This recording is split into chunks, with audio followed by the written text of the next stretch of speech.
oleh kuasa Roh Kudus, firman disampaikan. Di dalam nama Tuhan Yesus yang siap sama-sama katakan amin. Tepuk tangan yang meriah bagi Tuhan Yesus. Please sit down. Welcome home GB Pelita. Shalom. Nice meet you all. Please join with our social media. Silakan bergabung dengan sosial media gereja, sosial media Bapak Gembala, baik Instagram, Facebook, TikTok, YouTube. Setiap jam 5 pagi saudara diberkati dengan firman Allah. Hari ini kita diberkati dengan tema mengejar kekudusan. Agak berat topiknya. Saya sampaikan dengan rileks bagaimana saudara penting mengejar kekudusan. Dalam kitab 1 Petrus 1 ayat yang ke-15 sampai kepada ayat yang ke-16. Mari sama kita baca 1, 2 ya. Tetapi hendaklah kamu menjadi kudus. 1 Petrus 1, oke, ayat 15, 16, 1, 2 ya. Tetapi hendaklah kamu menjadi kudus di dalam seluruh hidupmu. Sama seperti Dia yang kudus yang telah memanggil kamu. Sebab ada tertulis, kuduslah kamu sebab aku kudus. Katakan, aku kudus sebab Tuhan kudus. 1, 2 ya. Aku kudus sebab Tuhan kudus. Bilang sebelahnya, kejar kekudusan. Aku berdoa setiap saudara menjauhi kecemaran dan mengejar kekudusan. Karena di ayat-ayat berikutnya Rasul Petrus mengingatkan jemaat bahwa engkau telah ditebus bukan dengan barang yang fana, tapi engkau ditebus dengan darah Yesus. Engkau ditebus dari segala hidup kutuk dosa. Bukan dengan emas, bukan dengan perak, bukan dengan uang. Tapi engkau ditebus oleh darah yang kudus. Dan tubuhmu adalah bait Roh Kudus. Sadarilah itu. Bahwa tubuhmu adalah bait Roh Kudus. Apa arti bait Roh Kudus? Tempat tinggal Roh Kudus. Coba sama-sama dengan sadar dulu ucapkan. Tubuhku ini, 1, 2 ya. Tubuhku ini bait Roh Kudus. Ayo lebih semangat menyadari. Kadang-kadang lupa kita loh. Padahal itu sangat mendasar. Coba sama-sama katakan, tubuhku ini bait Roh Kudus. Tempat tinggal Roh Kudus ada dalam hidupku. Bilang sebelahnya, jaga kekudusan. Saudara, mengapa kita penting menjaga kekudusan? Yang pertama, Allah adalah kudus dan memanggil kita untuk hidup serupa dengan Dia.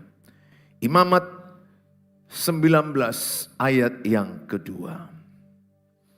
Imamat 19 ayat yang kedua, berbicaralah kepada segenap jemaah Israel dan katakanlah kepada mereka, kuduslah kamu sebab aku Tuhan Allahmu kudus.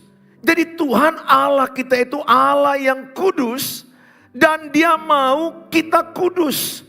Maka lagu tadi sangat memberkati. Ku mau sepertimu Yesus.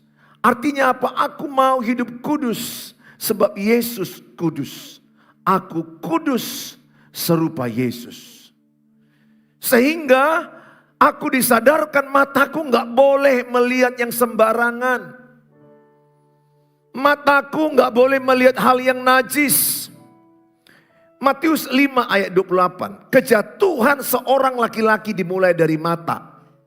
Dengar laki-laki. Tetapi aku berkata kepadamu, setiap orang, katakan setiap orang. Laki-laki aja dulu ya. Yang laki-laki dulu ya, karena ini jatahmu. Katakan sama-sama, setiap orang yang memandang perempuan serta menginginkannya sudah berzina. Siapa di sini pernah laki-laki memandang perempuan kemudian menginginkannya? Siapa yang pernah? Oh berarti kalian yang khotbah di sini, aku di situ. Udah terbalik kita ini. Wah, kalian semua suci-suci ya. Manusia suci semua ini ya. Kalau lihat ya, apalagi anakku ini ya, kalau si Oswal ya, kalau melihat perempuan cantik, nggak ada terganggu pikirannya, nggak apa-apa. Atau melihat perempuan yang seksi begini, oh nggak apa-apa, suci dan kudus. Jujur aja laki-laki, siapa yang pernah melihat wanita dan menginginkan wanita itu? Siapa yang pernah? Oh, aku pernah. Ini bicara pernah loh. Yang gak pernah bersaksi dulu ke depan. Maju dulu. Mungkin kau terbuat dari robot, terbuat dari besi. Pernah saya harus akui pernah. Tapi ingat, ayat itu dikatakan serta menginginkannya, bahasa aslinya nafsu hawa seks naik. Jadi melihat wanita kemudian nafsu seks saya naik, itulah berzina. Makanya kejatuhan Raja Daud melihat Batseba. Makanya laki-laki kalau engkau mau hidup kudus, gak ada jalan lain, jaga mata. Laki-laki katakan oi. Laki-laki belum kuat. Laki-laki pegang matamu kuat-kuat. Katakan, ku jaga mataku ini. Mataku hanya melihat yang kudus. Tidak boleh lihat pornografi. Tidak boleh melihat wanita yang pakaiannya kurang bahannya. Dalam nama Yesus, mataku bertobat. Amin. Yang wanita. Belum kuat. Wanita. Pegang telingamu. Dalam nama Yesus, ku jaga telingaku ini. Dari semua godaan hantu belau. Dalam nama Tuhan Yesus, telingaku kudus. Kejatuhan wanita di telinga. Lihat, kalau kau suka dipuji seseorang dan kau terlalu menikmati pujian itu, dan sementara orang yang memujimu itu ada tujuannya, hati-hati. Jangan mau terlalu dipuji orang. Sewajarnya mungkin masih oke. Tapi kalau sudah berlebih, wih kok cantik kali loh, seksi.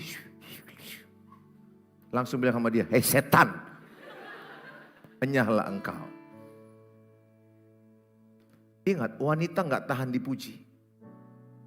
Ada kesaksian, Pak Pendeta, sebenarnya aku gak cinta sama dia.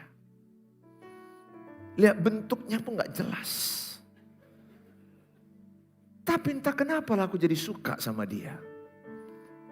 Karena dia suka dipuji. Dia dipuji terus. Wanita itu kebutuhan nomor satunya, dipuji. Saudara, saya mengajak setiap saudara, pisahkanlah dirimu dari hal yang najis. Kudus, bahasa Ibraninya kados. Katakan kados. Kados.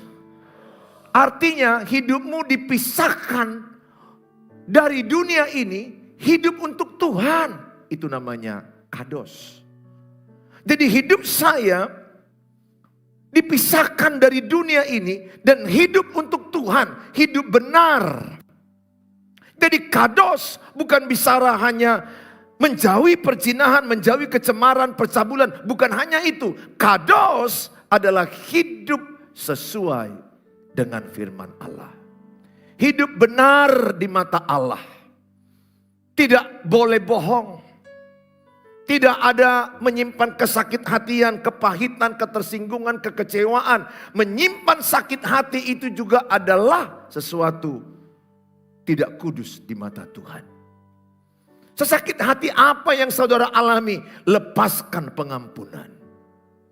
Bukti mengasihi Tuhan, mengasihi orang yang menyakitimu. Itu beda orang Kristen. Itu ciri anak Tuhan Yesus. Ketika engkau disakiti, engkau tetap mengasihi. Ketika engkau direndahkan, engkau tetap mengasihi. Ketika engkau diperlakukan tidak adil, engkau tetap mengasihi. Saya percaya itulah kasih Kristus yang sejati. Oleh karena itu saudara, dalam 2 Korintus 6 ayat yang ke-17. 2 Korintus 6 ayat yang ke-17. Sebab itu keluarlah kamu dari antara mereka. Keluar. Dari kumpulan orang-orang yang penuh kecemaran. Pergaulan yang buruk merusak kebiasaan yang baik. Engkau tidak pernah menonton pornografi. Tapi ketika engkau berteman dengan 5 laki-laki yang suka nonton pornografi. Engkau yang ke-6. Saya kena itu di SMA. Jujur. Terpapar di SMA long time ago. Ketika satu kelas rame-rame. Masa itu pornografi enggak semudah sekarang. Zaman tahun 88, 87, 86. Itu mengambil pornografi itu mengerikan. Itu CD. Dan itu kita harus melihatnya itu hati-hati betul. Tutup kamar, tutup apa semua. Rame satu kelas lu. Ini laki-laki begitu. Saudara, saya masih ingat terpapar.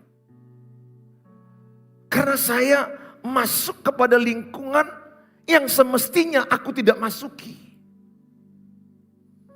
Sehingga sebaik apa dirimu, kalau engkau bergaul dengan orang buruk, engkau akan buruk. Dan syukurnya saya enggak ada lama di tempat itu. Saya cepat keluar dari tempat itu. Tapi yang saya ingat adalah saya bukan orang yang suka nonton pornografi pada dasarnya. Tapi teman-teman mengajak dan aku terpapar. Saya hanya mau katakan kepada saudara. Keluar kamu dari antara mereka. Pergaulan yang buruk merusak kebiasaan yang baik. Kalau engkau suka bergaul dengan orang yang hidup kudus, maka engkau orang kudus. Ingat, pengudusan yang pertama itu oleh darah Yesus. Kedua, engkau mengerjakan kekudusan itu. Gak bisa hanya berkata, oleh darah Yesus aku dikuduskan, dan kemudian engkau bebas menggunakan mata, engkau bebas menggunakan bibir, engkau bebas menggunakan tubuhmu. No. Sadarilah bahwa tubuhmu adalah bait Roh Kudus. Tubuhmu adalah tempat tinggal Roh Kudus. Roh Kudus bukan di gedung, Roh Kudus ada di dalam dirimu dan diri saya. Tuhan Yesus naik ke sorga. Dia mencurahkan Roh Kudus di hatimu. Jadi Tuhan yang bekerja sekarang ini adalah Roh Kudus di hatimu.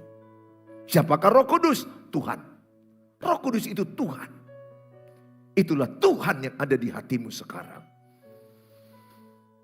Makanya dia sangat sedih kalau kita hidup di dalam kenajisan, di dalam kecemaran, di dalam perzinahan. Sebab itu keluarlah kamu dari antara mereka dan pisahkanlah dirimu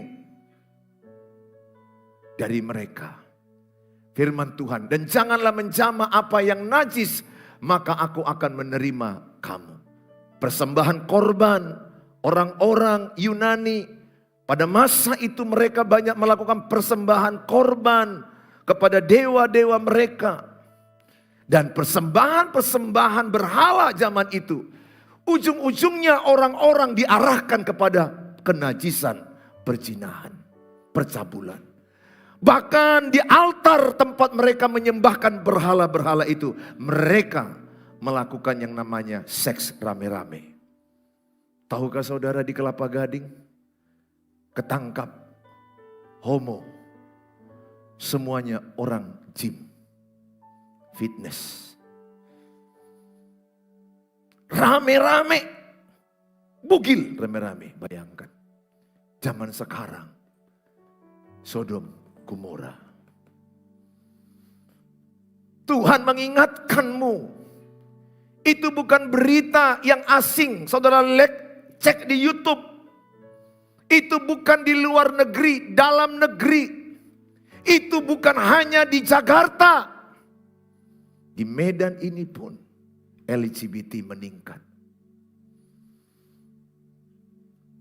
Sodom dan Gomora, salah satu dosa mereka terbesar adalah percabulan. Hawa nafsu. Makanya kedagingan itu yang paling utama adalah hawa nafsu, perzinahan, percabulan. Dan rata-rata orang banyak jatuh di sini. Makanya saudara harus mengikuti teladan Yusuf. Menjauh dari pencobaan. Satu-satunya dosa yang gak harus terus-menerus kau tengking. Satu-satunya yang harus kau lakukan terhadap dosa perzinahan, percabulan, menjauh. Menjauh. Bilang sebelahnya, pegang dia, menjauh, bilang sebelahnya.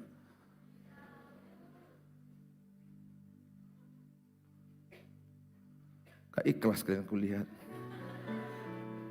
Ayo coba wanita-wanita, ketika engkau lagi berduaan, kemudian datang cowok mulai mendekatimu dengan munculnya, Kutanya samamu, kau menjauh atau mendekat? Ayo tanya sebelahnya, kau menjauh atau mendekat? Tanya sebelahnya. Ayo, kalau cowokmu udah gak tahan lagi. Apa yang mau kau buat? Menjauh atau mendekat? Sementara cowokmu udah hawa nafsu. Kau menjauh atau mendekat? Loh, dari gaya miti, enggak. Jangan kau hanya diam. Jangan gitulah bang. Tapi kau berharap dekatkan. Oh Tuhan Yesus, ampunilah dosa-dosamu. Ingat ya anakku, gak ada yang kuat.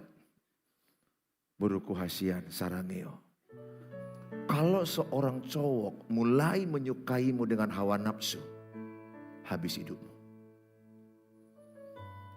Dan kalau pernikahan yang kau masuki diawali dengan hawa nafsu, habis pernikahan.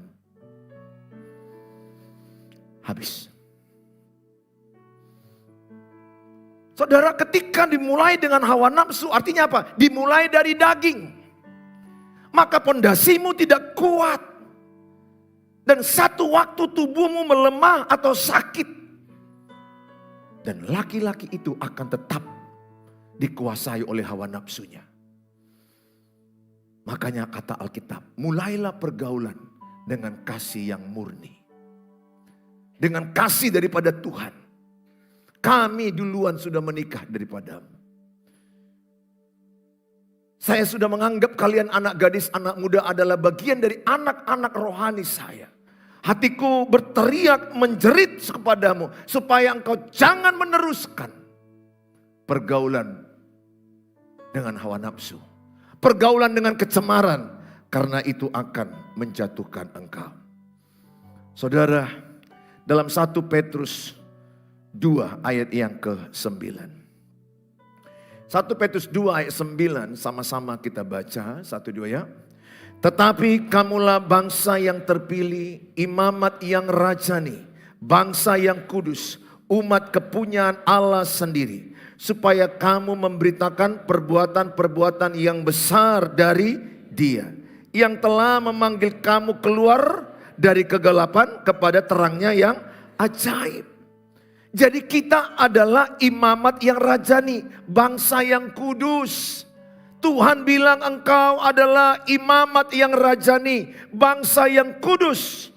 Engkau telah dipanggil dari kegelapan kepada terang ajaib, eklesia. Engkau adalah eklesia.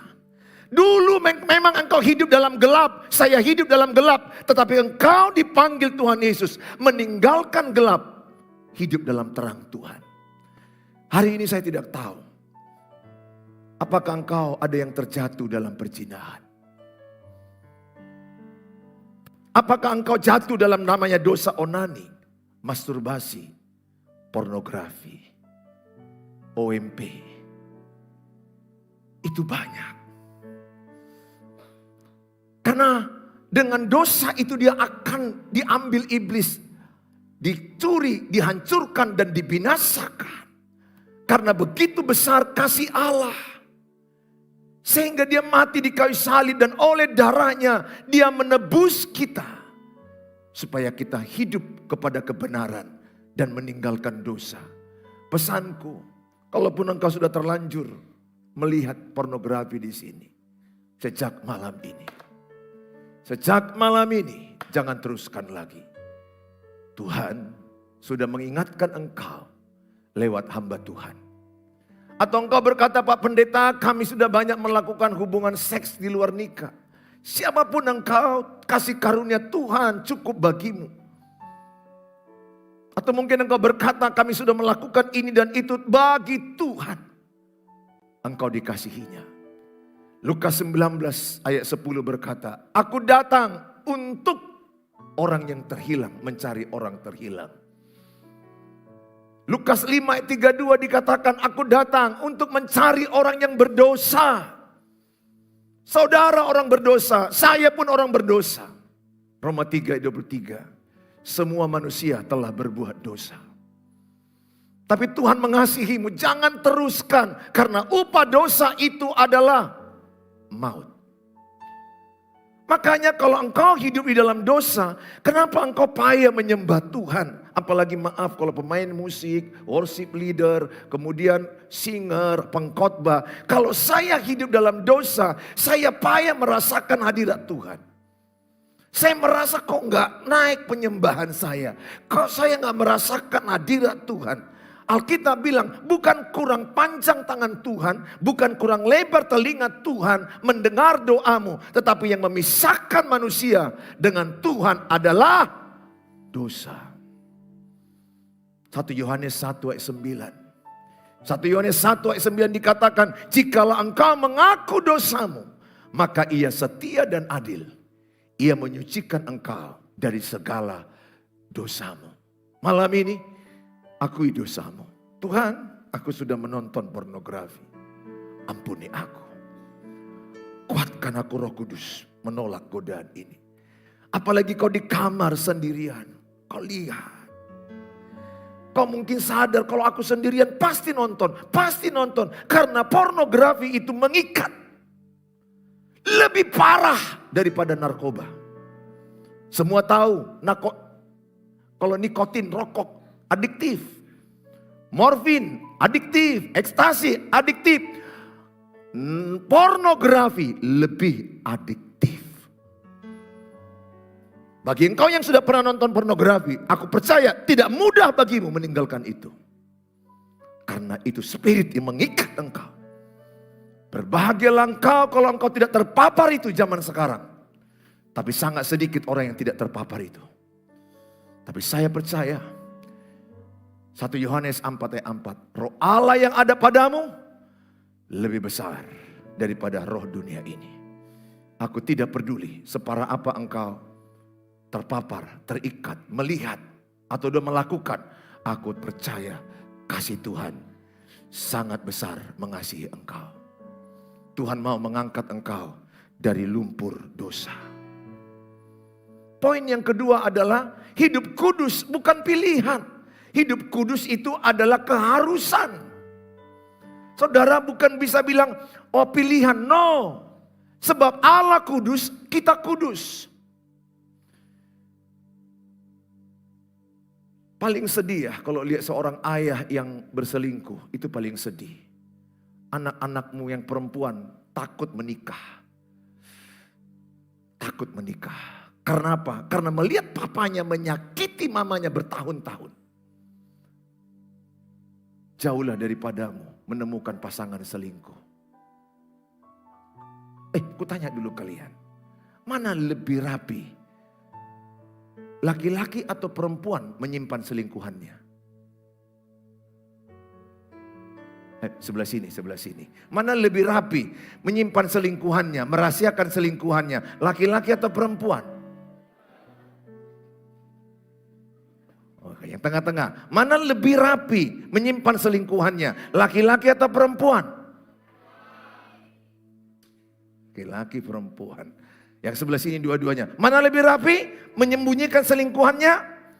Perempuan atau laki-laki? Oke, mana lebih rapi menyusun baju, perempuan atau laki-laki? Mana lebih rapi menyusun uang, perempuan atau laki-laki? Mana lebih rapi menyusun piring, perempuan atau laki-laki? Mana lebih rapi menyusun sepatu, perempuan atau laki-laki? Mana lebih rapi menyimpan atau menyusun selingkuhannya? Perempuan. Perempuan, betul, serius. Laki-laki ketawa kau, padahal kau korban.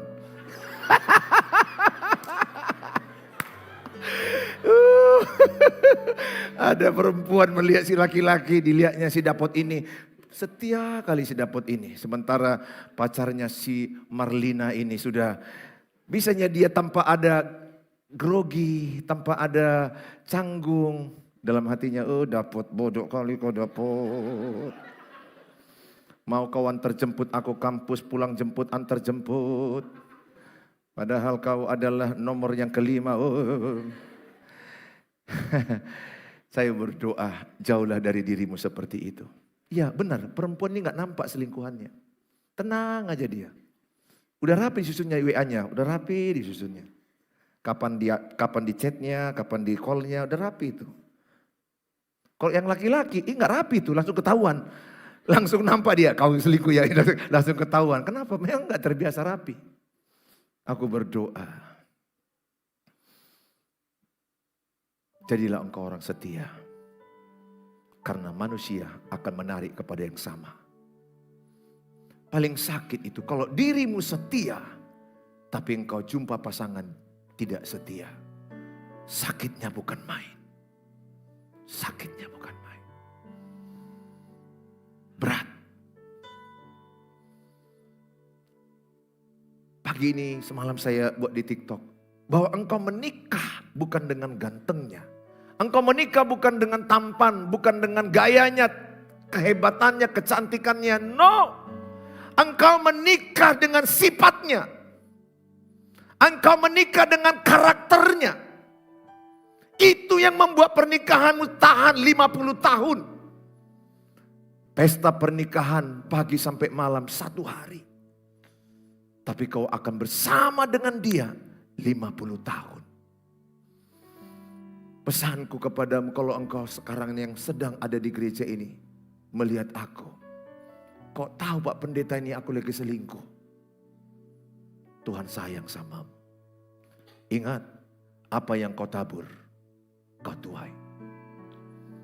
Apa yang kau tabur akan kau tuai. Menabur kedagingan, menuai kebinasaan. Menabur dalam roh, menuai hidup kekal. Jaga dirimu.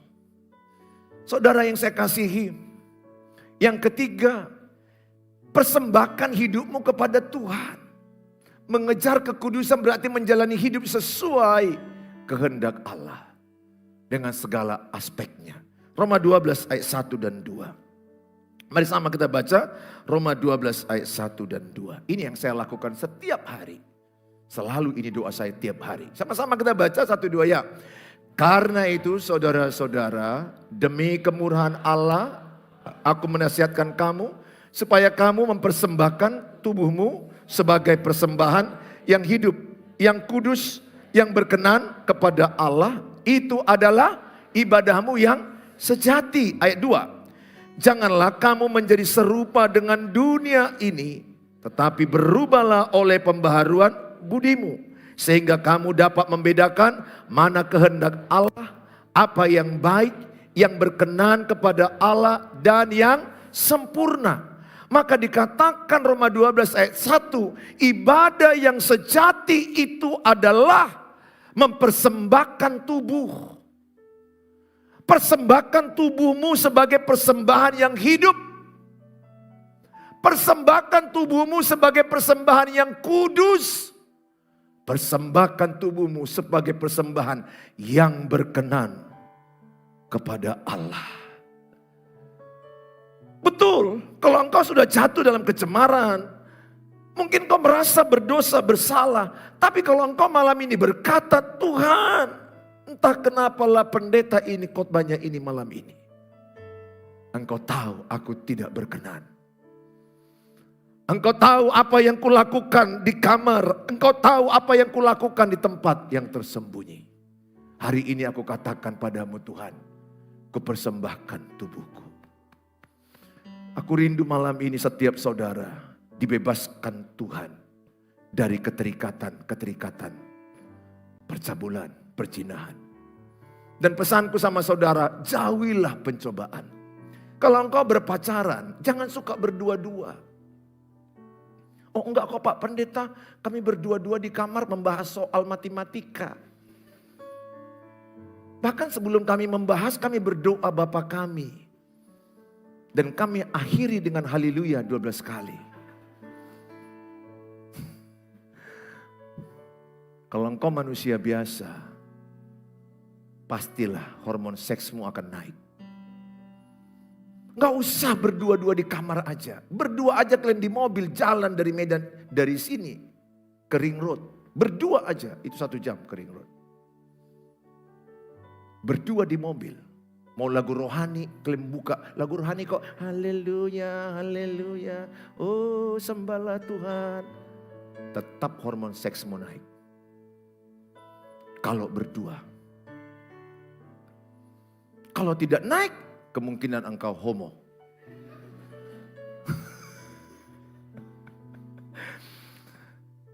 Aku berdoa, jauhilah pencobaan. Harusnya teori Yusuf yang kita lakukan. Apa yang dibuat oleh Tante Potifar, kan digodanya Yusuf. Cup, cup-cupan yuk, cup. Digodanya bukan sekali, bukan 2 kali, berkali-kali, berbulan-bulan. Ku tanya, Yusuf lari atau mendekat? Lari kan? Lari kan? Makanya diambil bajunya, dipitnah dia. Masuk penjara, 13 tahun loh. Tapi setelah itu dia naik Perdana Menteri. Yusuf takut. Apa kata Potifar? Semua usaha kini pegang. Milikmu. Lakukan itu maksudnya. Manajemen dengan baik. Satu yang gak boleh kau sentuh, jangan sentuh istriku. Hampir sama kan pesannya dengan Tuhan kepada Hawa dan Adam. Semua buah ini boleh kau makan, kecuali buah pengetahuan yang baik dan yang buruk. Begitu juga kalau engkau menikah. Jangan lagi sentuh wanita lain. Hormati tempat tidurmu. Hormati pernikahanmu. Hormati. Jangan ada kecemaran dalam pernikahan. Mulai sekarang tanamkan itu. Saudara, kita berbeda dengan orang dunia. Bukan dilihat dari ibadah kita yang hebat. Pakaianmu sopan. Humor-humormu tidak ada pornografi. Lihat sekarang, orang jual rumah, yang menjual yang laki-laki atau perempuan, kalian lihat. Kalau menjual rumah, di foto-foto, jual mobil. Yang dipamerkan kalau jual mobil, ada mobil Mercedes yang begini itu opung-opung atau anak gadis. Nanya, pernah kalian lihat jual mobil, opung-opung dibuka yang hampir pakai siripnya? Semua orang yang menjual mobil mereka pakai anak gadis, betul? Kemudian yang bajunya itu sampai ke lutut itu atau yang sampai di sini saja? Rok mini. Coba orang hanya jual mobil aja, laki-laki kurang melihat. Tapi karena ada anak gadisnya yang kurang bahan pakaiannya, jadi melihat mobil. Pesanku sama saudara, dunia ini sekarang, kalau saya ya, udah seperti Sodom Gomora. Di mana-mana sekarang ini LGBT, free sex. Banyak sekarang anak gadis mengambil suami orang lain. Enggak ada hobi yang lain, cobalah. Aku heran. Begitu banyak di gereja ini laki-laki yang tercecer di mana-mana. Kenapa lah harus suami orang lain yang kau ambil, yang kurang kerjaan lah kau anak burung. Baru ada yang bilang sama aku, itulah Pak Pendeta. Jadi hancur hidupku. Itulah salibku katanya pula. Bukan salibmu itu ku bilang. Silapmu. Salib itu adalah menderita karena kebenaran. Maukah engkau hidup dalam kekudusan? Amin. Maukah engkau menjauhi kecemaran? Ya, yang pacaran jangan suka berdua-dua. Jangan suka, aku pun heran loh. Mau ke gereja ini aja dari pajak itu. Anak muda, anak garis kuda itu. Pegangan tangan mereka kayak gereja. Iya, dalam hatiku ya Tuhan. Dan betul, di gereja ini dia beribadah. Ke gereja dia. Aduh Tuhan Yesus dalam hatiku. Percaya nggak kalian? Ada orang selingkuhannya pun dibawa ke gereja. Aku nggak tahu lagi bilangkannya. Selingkuhannya pun dibawanya ke gereja. Sambil nyanyi mereka pegangan tangan, haleluya. Waduh, manusia udah nggak punya rasa lagi sekarang ini. Aku berdoa, ya anak-anak muda, jangan suka di kamar kau sendirian terus-terusan. Nanti handphone ini yang kau rusak.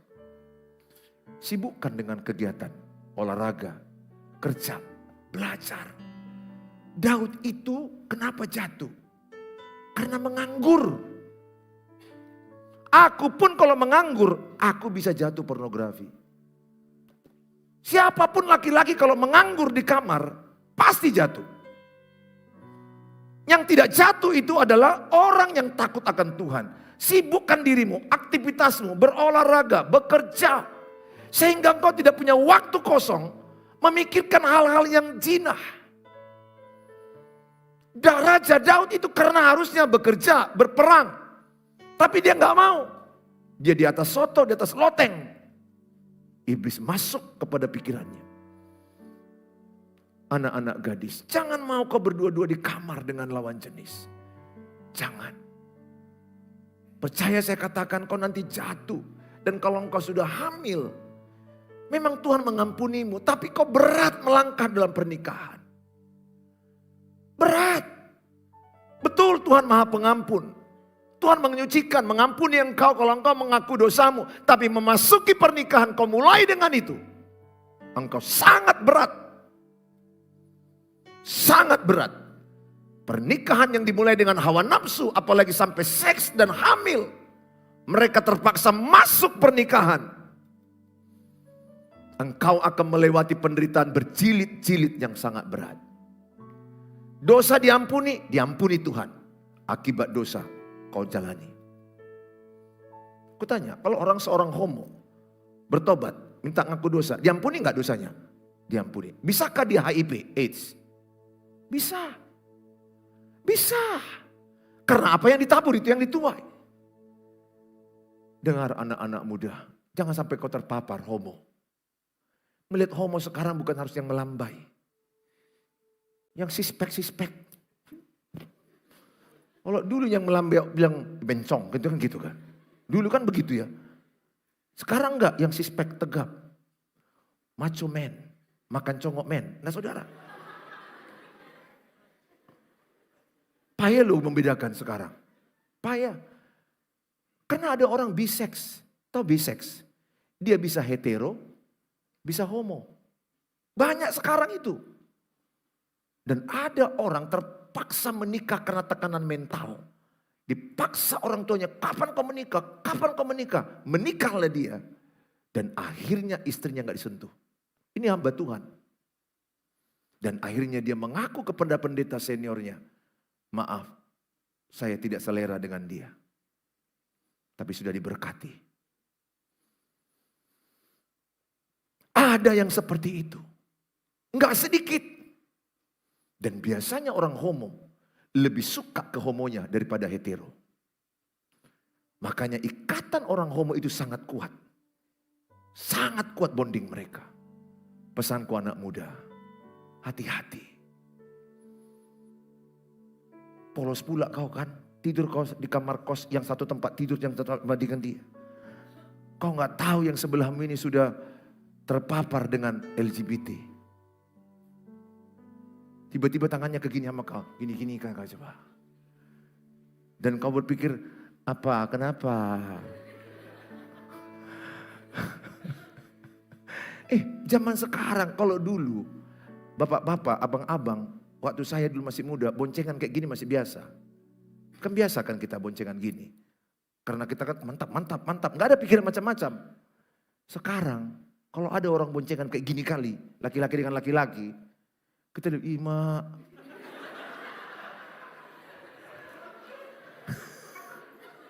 Atau kaulah, lihat, dulu aku masih remaja, SMP, SMA, aku biasa di kampung itu kami ke kantin kompaknya gini-gini, kami biasa. Aku tanya lah, kalau sempat pulang gereja ada laki-laki dengan laki-laki, gini-gini orang itu, gini-gini. Kira-kira menurutmu kayak mana?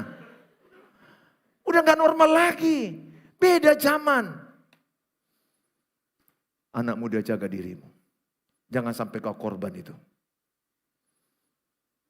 Aku berdoa, setiap kita jaga kekudusan. Amin. Tepuk tangan bagi Tuhan Yesus.